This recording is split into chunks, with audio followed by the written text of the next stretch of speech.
Guru Brahma, Guru Vishnu, Guru Devo, Maheshwara, Guru Sakshat Parabrahma, Tasmai Shri Gurave Namaha.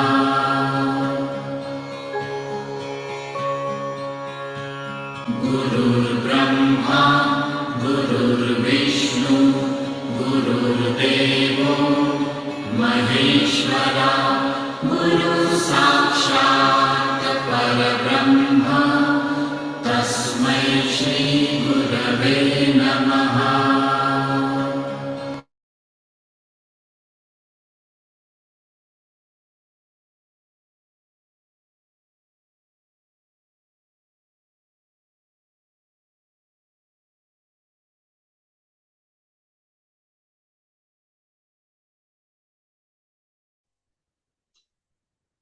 Atmavandan, everyone. Good evening. Om Shri Guru Bhyo Namaha Hari Om. Very warm welcome to you all, and thank you for kindly attending today's session. Today we're going to carry on where we left off, which was chapter 14 of the amazing book, The Compassionate Buddha, by the very learned AnandMurti Guruma. So chapter 14 is Live in Celebration, Die in Celebration. And we reached page 138.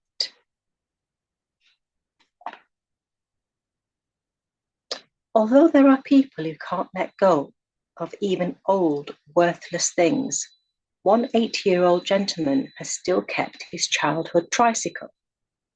He says how he can let go of his first cycle.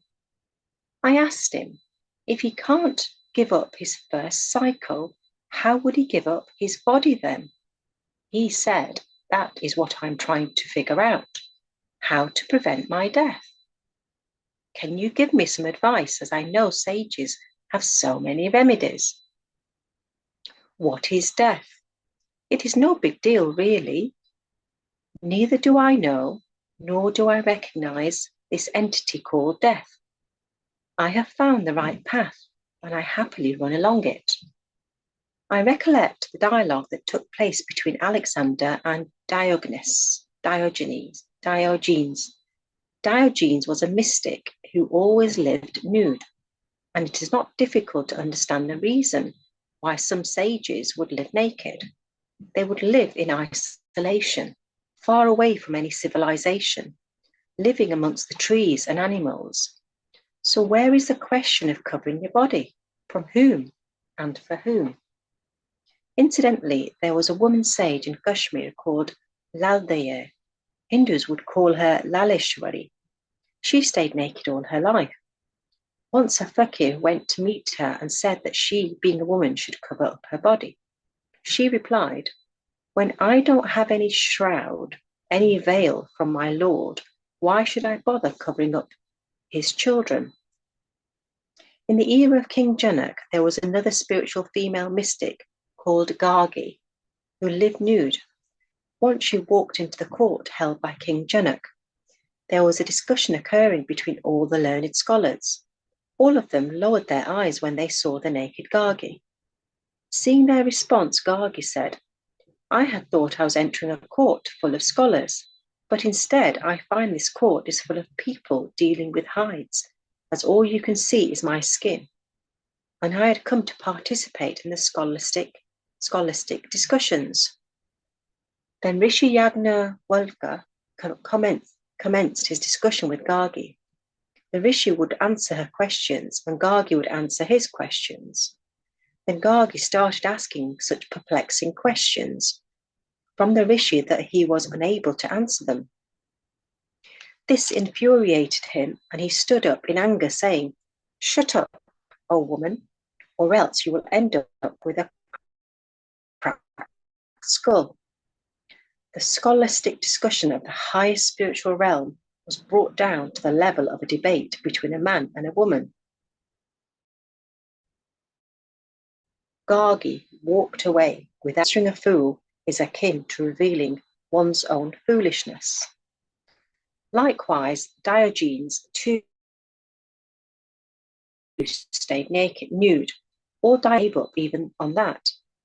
Why bother to carry even that when one could use their hands to drink water?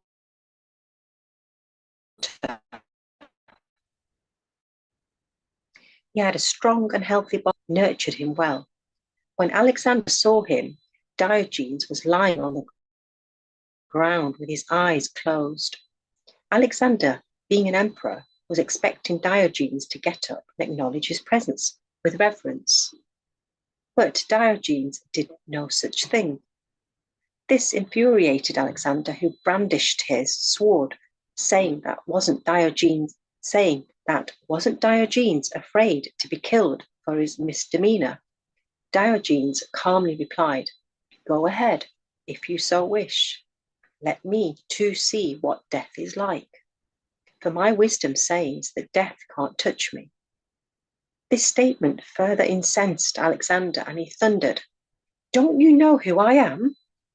In reply, Diogenes gathered a fistful of mud in his hand and blew it in the air, saying, "I know who you are, and you are no more than this handful of dust. So remember that death is no more than changing of your body in exchange of a new one. Death is nothing but a change of your address. When you get a transfer, don't you enjoy the feeling of having a new home, new friends, and a new job? Likewise, remember this at the time of death. And if you bear this in mind, you will be able to die peacefully, for die you will." I have received a question. The question: the fair bride sits on the bed, hair cascading over her face. Khusro, let us return home, as evening is looming on the horizon. Amir Khusro says that when the darkness falls from all directions, one should return home. You too say that Buddha asks us to regard this body as no more than a breakable mud pot. Does this mean that something as pessimistic as death alone can be a motivation to walk on the spiritual path?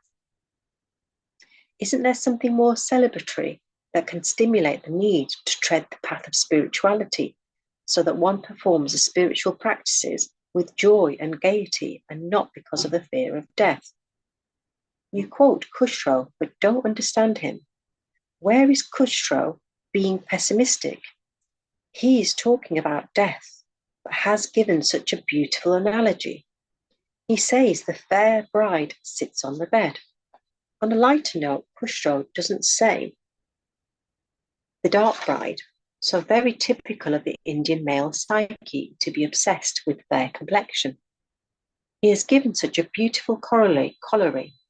Let us return home as evening is looming on the horizon.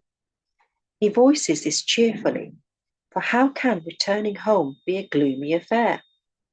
He is referring to death, saying that let us return home. Now, is this an optimistic or pessimistic point of view? Who says death is something to be mourned about? That is what I have been trying to communicate, that death is nothing but a transfer that happens from one body into another. They are foolish who cry and mourn death. 3 Zen masters were friends who lived together. Even today in China, they are revered as the 3 wise men, and their idols are kept at home as they are considered auspicious. Interestingly, one thing common to all 3 was their penchant for laughing, non-stop, boisterous, effervescent laughter. If someone seriously asked them how to meditate, they would burst out in uncontrolled laughter. For meditation was a state to be in. How could meditation be taught or learnt? If someone queried how to overcome mental agitation, the reply would be, by laughing. One would start laughing, followed by the joining in of the other 2 masters, and soon this infectious laughter would affect the questioner, and he too would join in, a laughter satsang, so to speak. One day, one of the 3 masters declared that it was time to go, and he wanted to shed his body in a spectacular way. He tied firecrackers around his body and covered it with a cloth. The other two masters knew what he wanted to do, and they could barely control their laughter. Needless to say, when his body was lit on the funeral pyre, it produced a spectacular display of fireworks, setting off a roaring laughter from his two friends. Even the people watching couldn't stop smiling. Well, how could any onlooker be sad on watching this sensational exit from the world? In some places in Rajasthan, a professional mourner, Rudali, is brought in to mourn death in a family. They wail aloud, beating their chest. What a contrast to the two Zen masters who laughed and celebrated the death of their friend. Who says death is to be bemoaned? Don't lament death of a sage, for he is returning home. Cry, if you will, for those ignorant ones who will wander off life after life. Why lament the death of a sage? Wail, if you will, for those ignorant ones who after death will keep wandering for so many more lifetimes, who will have to take so many more births, and moreover, no one knows in which form, human or otherwise. On the contrary, after death, a sage is essentially returning home. Hence, death of a sage is a celebratory event. Feasts are organized, feeding delicious food to scores of people, and alms are given out. In Haridwar, holy city of India, any time a sadhu dies, a beautiful funeral procession is organized. The body is seated on a chair and tied down with a rope. The forehead is adorned with a bright tilak, garland of flowers around the neck, body covered by a cloth, and the face exposed, for one covers only what one is ashamed of. With the chanting of Lord Ram's name, accompanied by music of drum beats and cymbals, the procession reaches the banks of River Ganga, and either the body is glided into the river water or burnt on a pyre. Who says death is a bleak event? Truth is, those who regard death as a negative, they live their lives too despairingly. Since I have heard that dying is living, I have wrapped my head in a shroud and eagerly await the arrival of my assassin. I am inviting death to come kill me. Let me see what this death is, as it no longer evokes any fear in me. Death is a celebration, but only to the one for whom life is a celebration. Never be fearful of death. You must have seen young children tightly holding on to their tattered dolls and teddy bears.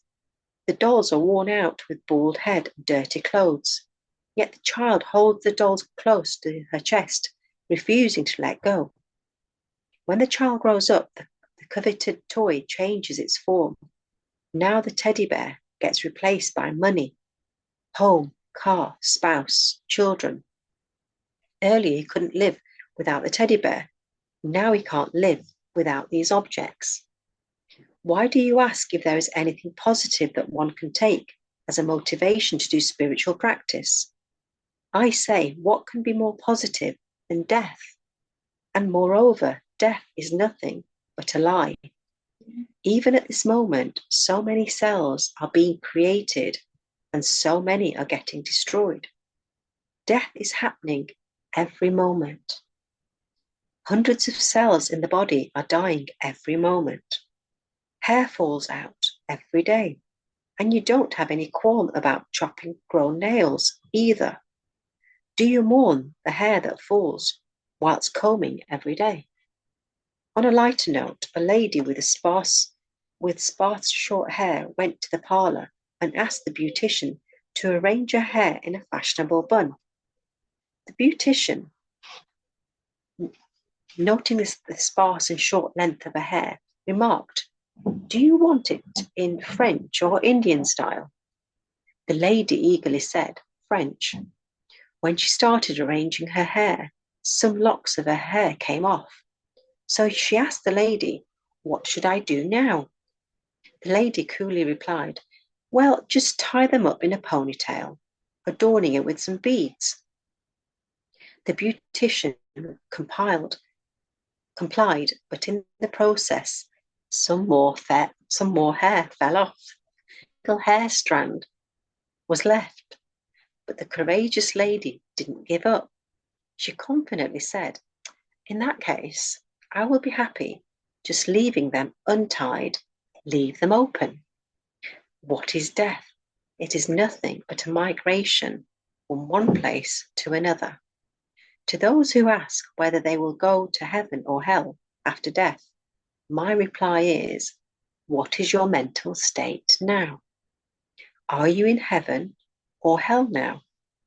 The state after death will be what your mental state is while you are alive. The one who lives in bliss, irrespective of the surroundings, irrespective of whether he is applauded or berated, the one who has the shield of pure wisdom, nothing or no one can take that bliss away from them, that person, not even death. I know a well-wisher who had wished for me that I rot in hell for 6 lifetimes. The person who heard this statement got very upset. He came to me and said, "How could he make such a comment about you?" I consoled him, saying that just as now I have come to your city for a satsang, later I will hold a satsang in hell. So what? Wherever I will go, I will hold a satsang. I asked him, what is the result, the consequence of my satsang that I am holding now? He replied, our city that was earlier scorched by despair and misery, that had suffered a drought of joy, is now glowing in the nectar that you have been showering. Everyone is happy, blissful. I told him, isn't it a good thing then that he is sending me to such a place where no one wants to go? In this context, I remember a story from Buddha's life. Buddha had a disciple called Sariputra. One day Buddha said, now that you've attained enlightenment, there is no need for you to stay with me. Go and spread the light of your wisdom. Sariputra agreed. Buddha asked him which place he had selected. Sariputra mentioned a region in Bihar. Buddha warned him that the people from that region were boorish and callous. Sariputra said, I have learnt from you that where illness is, so should the physician be. Buddha asked him to first answer his 2 questions. If the people insult you, physically beat you up, what will you do?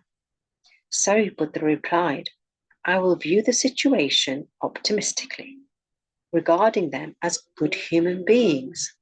After all, they're not killing me. Buddha continued, and what if they were to kill you? Sariputra replied, I will regard even that situation positively. After all, if I lived there, was a chance of me committing. If I lived, there was a chance of me committing errors. With death, I would be freed from that too. While spreading the light of wisdom, even if I were to die, I will accept that without any remorse or fear.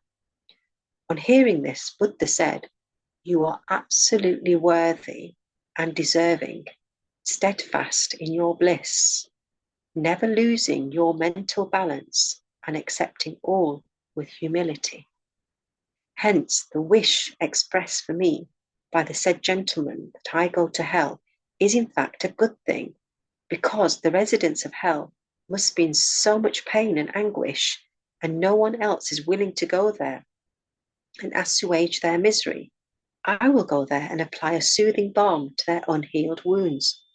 I will hold a satsang there. I will ask them to organize a committee there. People call it Rishi Chaitanya Narak Samiti. What is heaven and what is hell? It is nothing but the state of your own mind. Wherever I go, I find you at all places. Then won't he be there in hell too? And if he can stay in hell, why can't we do the same? If all places belong to him, isn't he Isn't hell his abode too? See what an invaluable piece of wisdom this is. And the one who has the shield of this wisdom, no one and nothing can ever make such a person unhappy or miserable. And the one who doesn't have this shield, he then continues to hurt himself. There is no need for others to inflict suffering. He will do that to himself. The one who has the treasure of this supreme wisdom will inevitably sing and dance in abandonment, in joy. I have seen people who neither laugh heartily nor cry aloud openly. They hide their tears so that no one should see them crying. You seek joy in laughter. I say seek joy in crying too. There is joy in every aspect of living, and there is joy in dying too. Abandon all fear, all worries.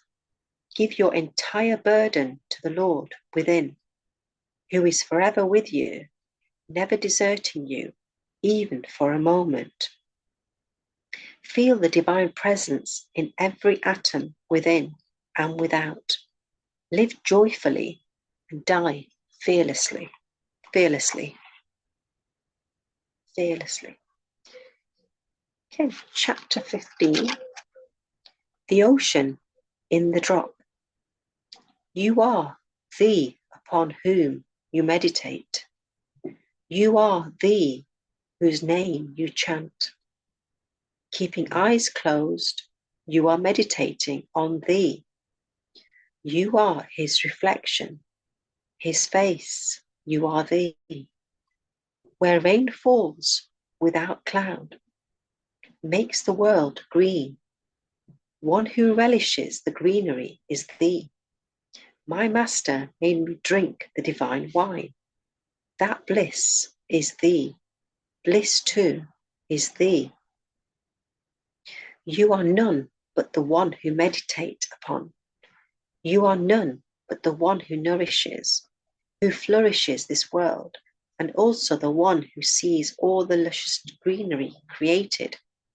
You are none but the nectar of bliss, showered by the Master. You are that what you seek. The divinity residing within you flourishes the world and cherishes you. This refers to both the supreme consciousness that cherishes you and the other that is the form of nature.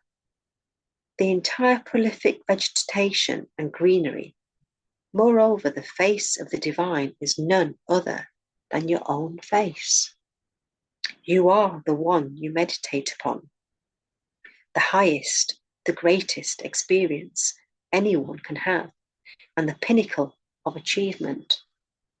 The actual experience cannot be expressed or communicated through words, but this is the closest statement that can be made. Thou art that. You are that. The one who showers cloudlessly and flourishes this entire world, and also the one who sees all the resultant luscious greenery. On the face of it, to the ignorant one, this may come across as an egoistic statement, but it is far from that. A drop of water may appear to be distinct from the ocean, but when the drop of water merges with the ocean, it becomes the ocean.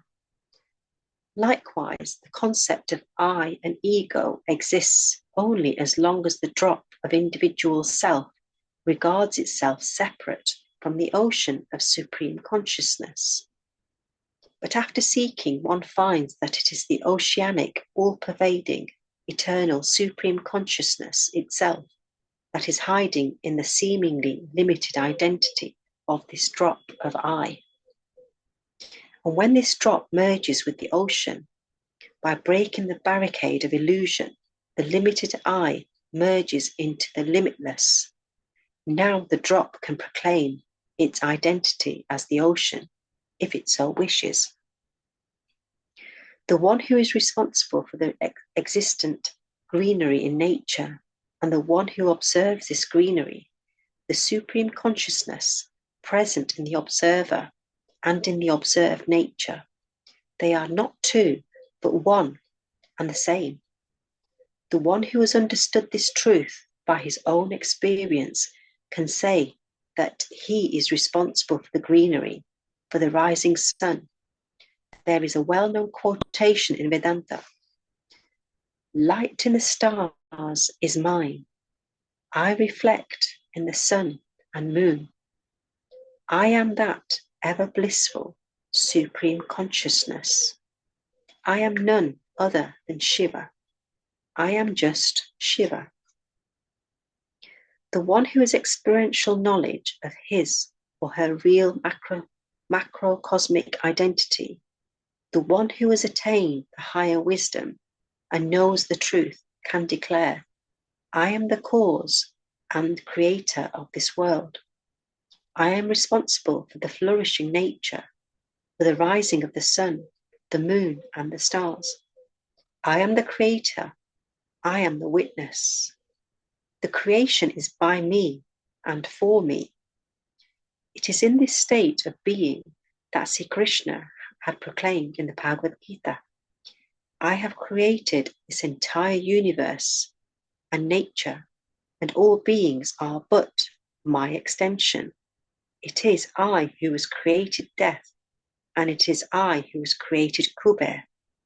Shri Krishna also elucidated the process, the path of getting to this truth. Krishna said that to experience this truth, one needs to shed the false I of a limited self. Give up the ego of an individual drop. Give up this concept of I and mine. Drop the clinging to this illusory, limited identity. You don't have to obtain anything. All you have to do is give up. The truth is already there.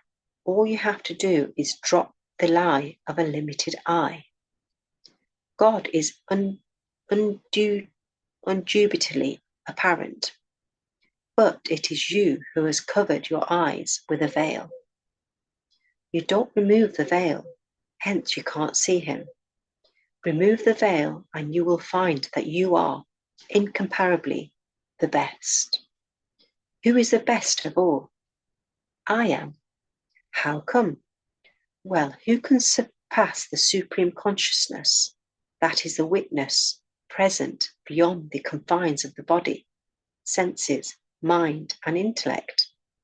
You may regard this as egotism, but the fact is that this is the veritable truth that can be proclaimed from a rooftop.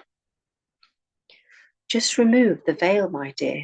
You will find I am the best of the best. Oh yes, I am the unique one.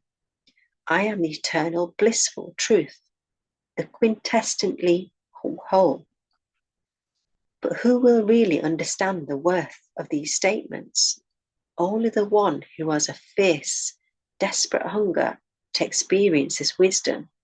Only the one who is frantically seeking to quench this dire thirst to know the truth. Only the one who is all consumed by the pressing need to emerge out of the darkness of ignorance. A person with such a single-minded absorption alone understands the worth of a master's guidance, which is priceless, invaluable on this arduous path.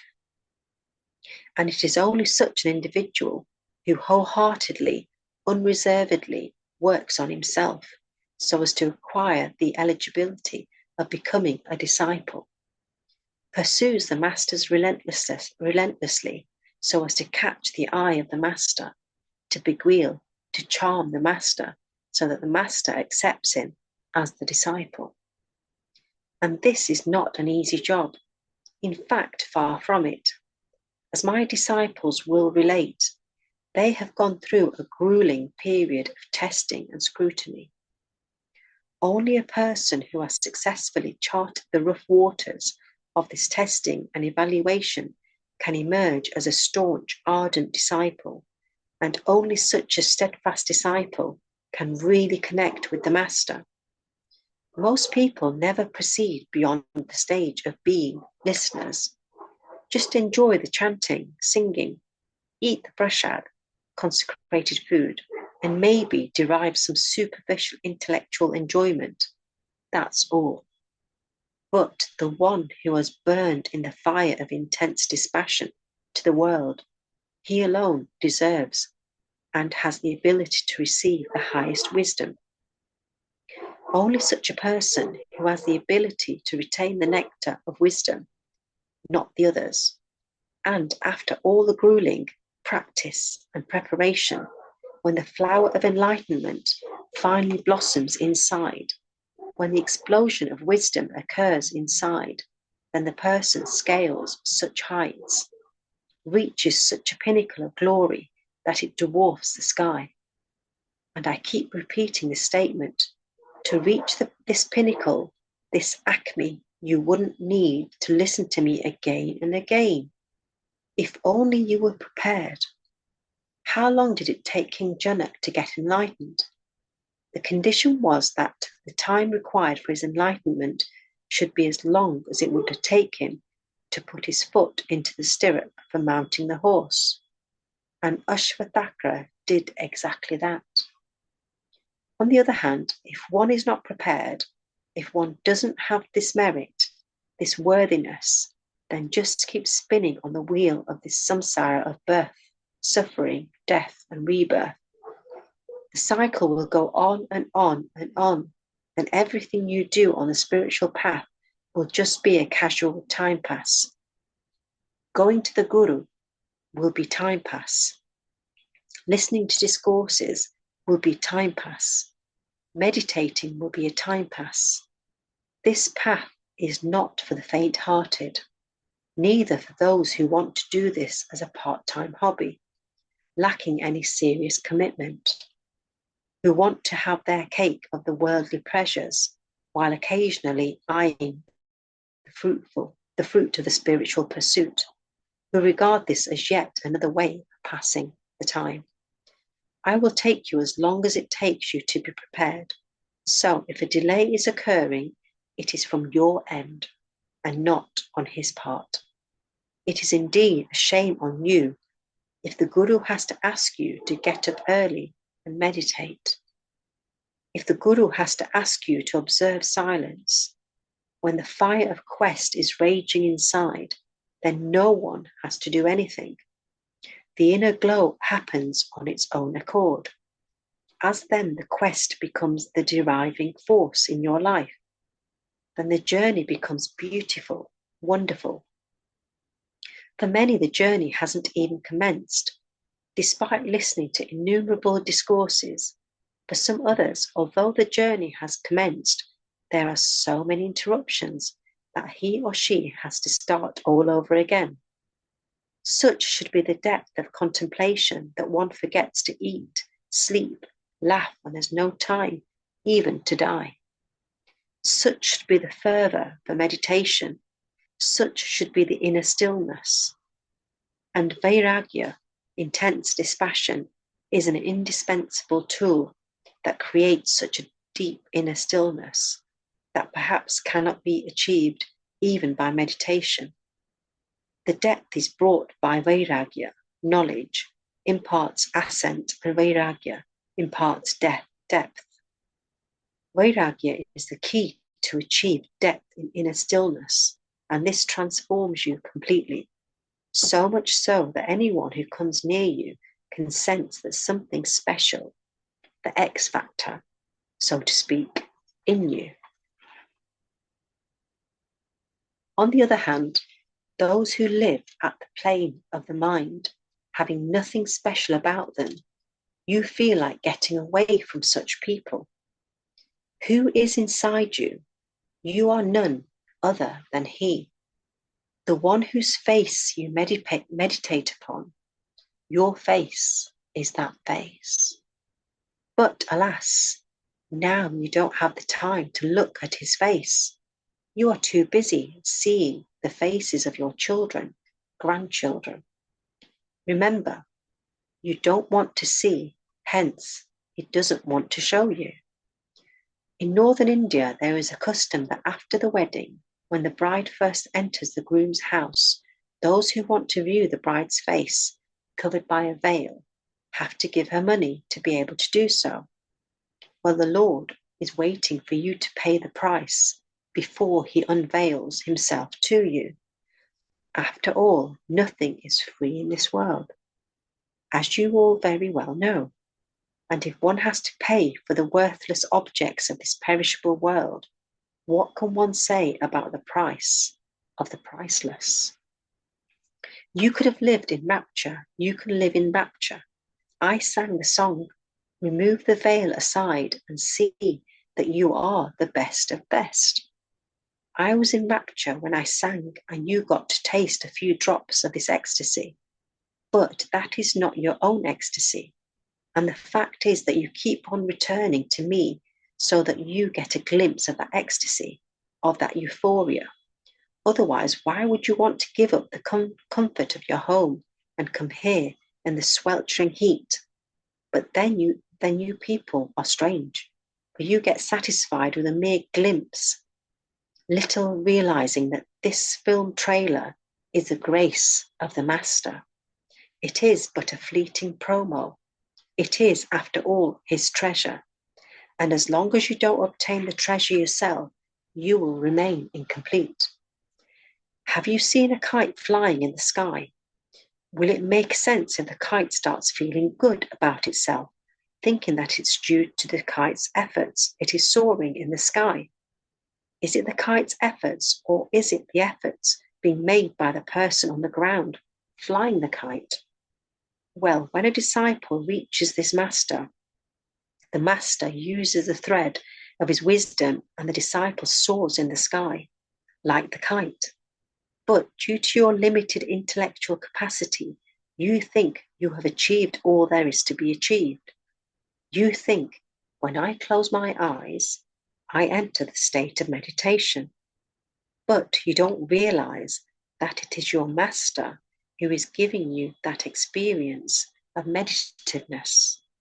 And the Master is giving you a brief taste of this nectar so as to evoke that thirst in you, which will lead you to the real deal itself, so that you can dig your own well and not keep asking for water from others.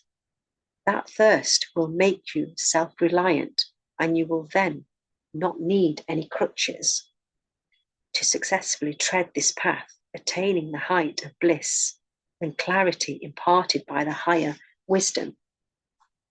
When you become self-reliant, why not do so? See, when the son matures and becomes responsible, self-reliant, who is the happiest to see this? The father. Likewise, a guru is really jubilant the day the disciple stands on his or her own 2 feet. When you are in a state of meditativeness, your faces appear so radiant, so peaceful, and so blissful.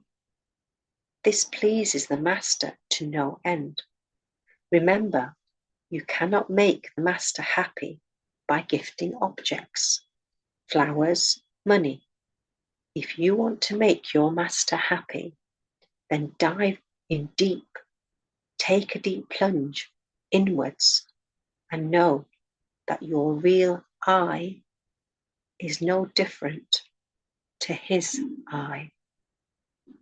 Thank you, thank you, thank you, Babaji, Lord Buddha, Guruma. That completes the chapter today.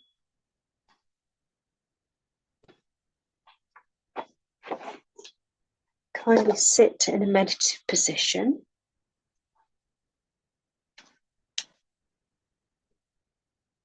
Cross your feet. Clasp your fingers into fingers. Have your back straight. Remove any glasses and gently close your eyes. We'll take 3 nice deep breaths, and with each breath, feel your stomach expanding. And as you breathe out through your mouth. So take a nice deep breath in. Hold. Gently release through your mouth.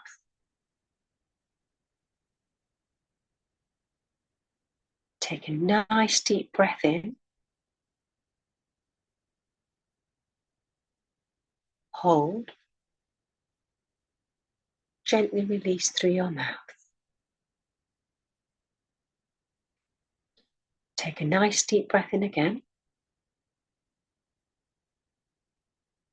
Hold. And gently release through your mouth.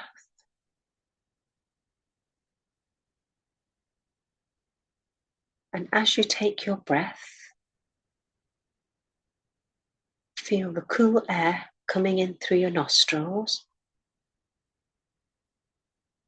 going into your lungs, going to every single cell, nerve, organ in your body.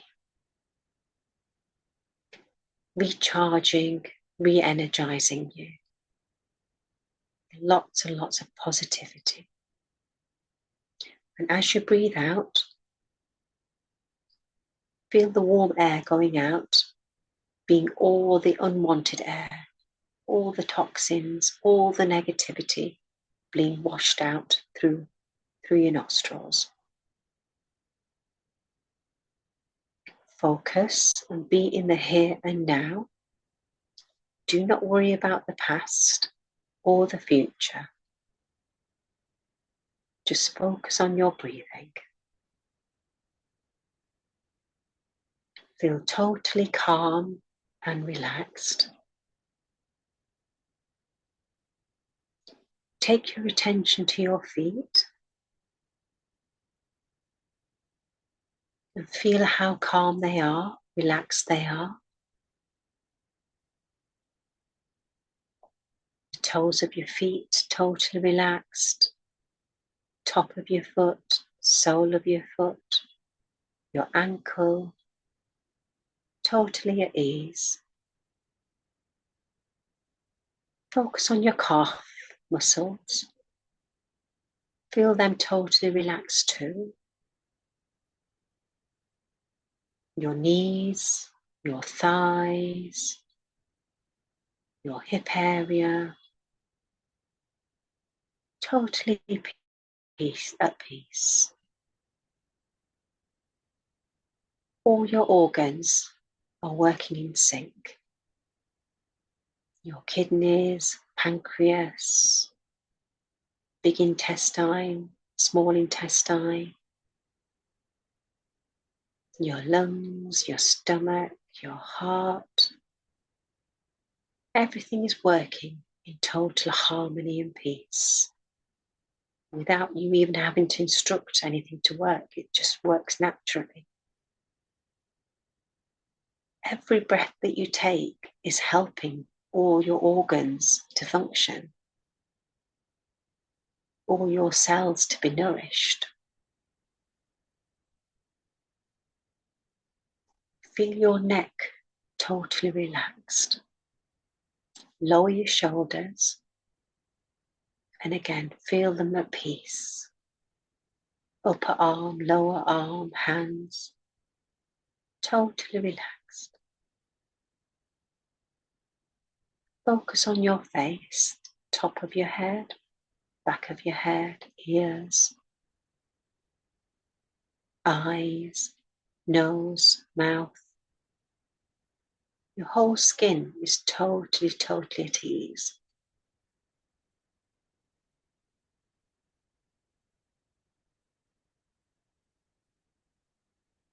And as you experience this total peace, focus in between your eyebrows and feel yourself as a bright, bright, shining light. Beautiful, beautiful light that you are. And take yourself out of the body and show deep, deep gratitude for such an amazing body that we all have.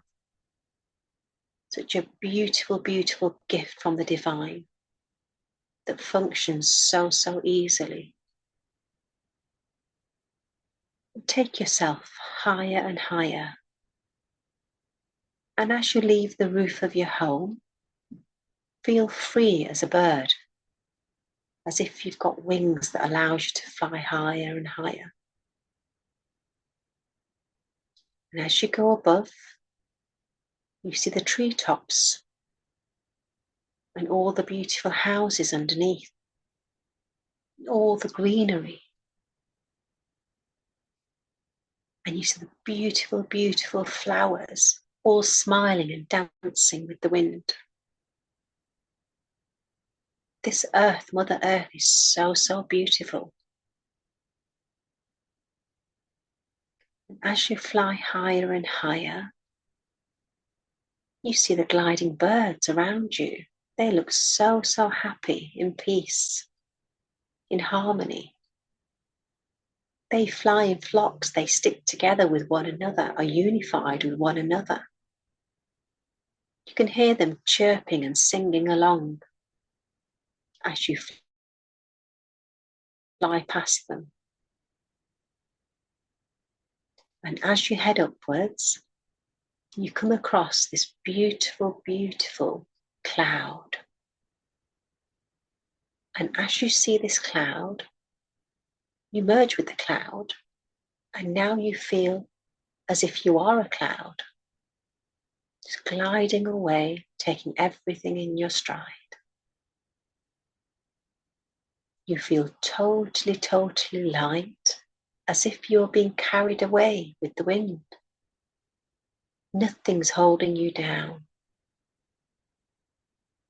And as you think, if there's anything in you that's pulling you downwards, any fears, any anxiety, any worries, any trauma that you've been holding on to, any grudges, anything that people have said to you that's wearing you down or troubling you, or you feel hurt in some way, see that as particles of rain within you. And gently, as you come across a mountain, you're releasing these through the particles of rain, one by one. Everything that's been there, that's been burdening you, holding you down, making you feel heavy, is being released droplet by droplet, thanks to this beautiful mountain that we've just come across. And as you pass this mountain, you look down and you see these droplets of water resembling everything that was tying you down, holding you down, all your insecurities, worries, fears, pain, negativity, anything that's toxic or not your true self is being left behind as droplets of rain. And as you pass by this mountain, you take a nice deep sigh.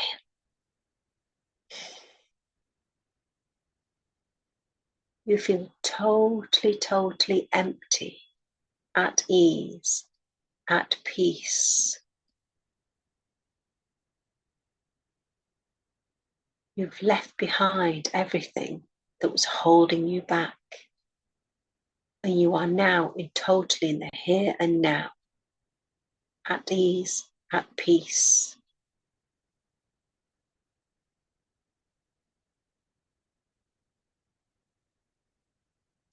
And as we've learnt that thou art, we too are a portion, a fraction of the Supreme Divine Being.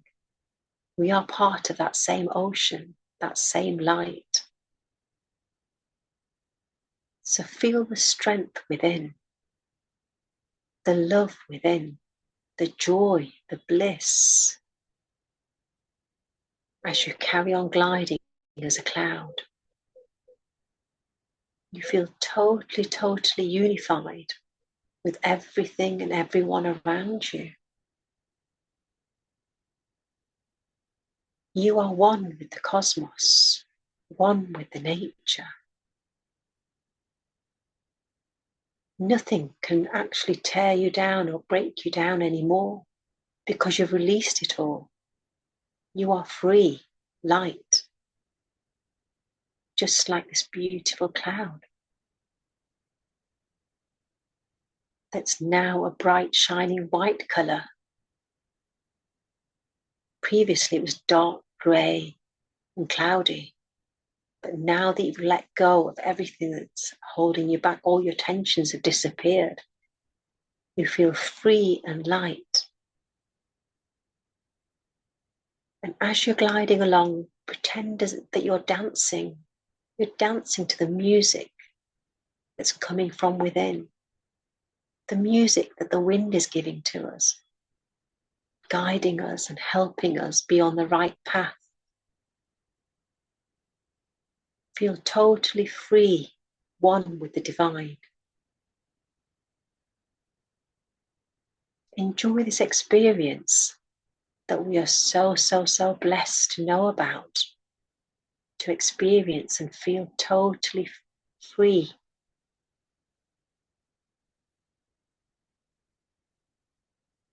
How blessed are we that we can visualize being ourselves like this beautiful cloud. No worries, no tensions, nothing's tying us down. And see the smiles on the beautiful trees, as if they're giving you a wave and saying thank you for dropping by. See the beautiful flowers, fragrant flowers, smiling at you, saying well done, and releasing everything, letting go, feeling free and one with the divine. The flowers are too dancing away, swaying in the wind. And as a cloud, nothing can stop you. You are totally free to take your decision of where you want to go, what shape you want to create, be it swirls, circles, hearts, whatever makes you happy, you can be. Taking a nice deep breath as you enjoy the beautiful scenery around you. Feel the sun's warm rays on every single particle of you, warming you up, making you shine, the beautiful yellow glow. See the beautiful sky around you, as if it's hugging you, comforting you, blessing you. Feel connected to the Supreme Divine Being, as the Supreme Being is being very happy with us, smiling at us, thinking, well done, dear.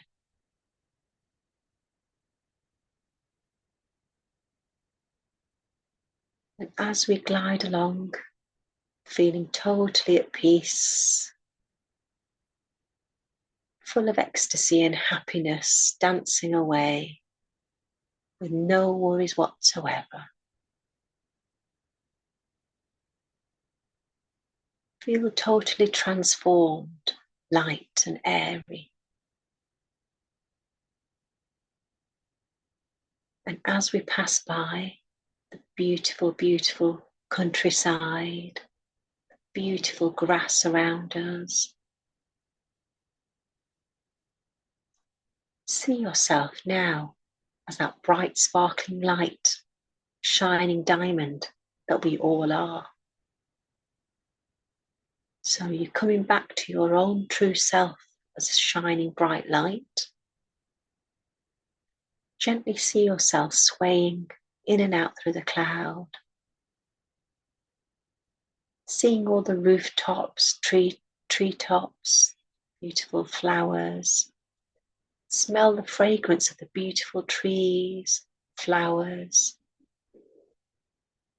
Gently make your way down to your own neighborhood, your own town.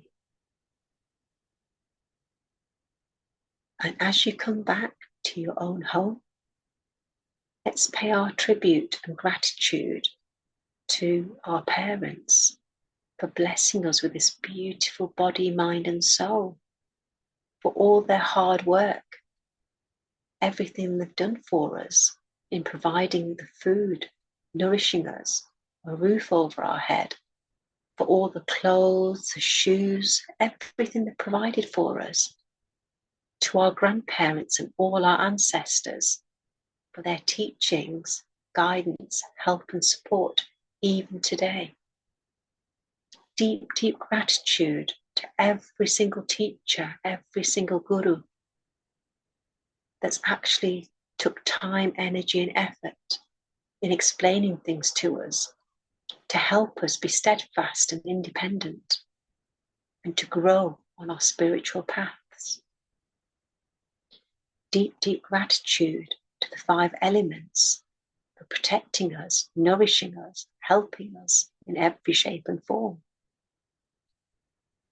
Deep, deep gratitude to the mineral kingdom, plant kingdom, animal kingdom, to all our family and friends, all our colleagues, for our jobs, for everything in our lives, and everyone in our lives.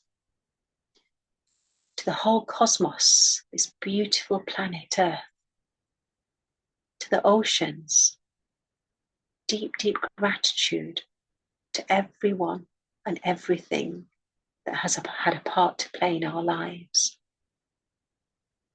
Deep, deep gratitude to IT, to the Zoom meeting, to Wi-Fi, our laptops, phones, everything technical that's making our lives easier and helping us unify and connect with one another. Deep, deep gratitude to all the divine masters, all the angels who are helping us with every breath we take, protecting us and keeping us safe, and helping us to be on our right paths, to reach our soul purpose. Deep, deep gratitude to Mahavtar Babaji, to Lord Buddha, to Anand Guru Ma, all the Devi Devtas, all the divine beings, energies, forces that are helping us and shaping us to become better and better every single day. Deep, deep gratitude to all of you, divine masters, for sharing your divine energies today and joining in today's session. Now gently feel your light back between your eyes, between your eyebrows. Feel one with your body once again. And gently rub your fingers and place them over your beautiful eyes. 5, 4, 3, 2, 1. Gently open your eyes, but keep your eyes covered. And let your eyes absorb this beautiful, beautiful divine energy. Take this divine energy all over your beautiful face, head, ears, neck, shoulders, upper arms, elbows, lower arms, hands, chest, stomach, hip area, thighs, knees, calves, feet, and keep them anywhere that you feel you need some more healing or positivity. And feel one with yourself once again. Thank you, thank you. Thank you, Babaji, Lord Buddha, Guru Ma, and all the divine masters. Deep, deep gratitude.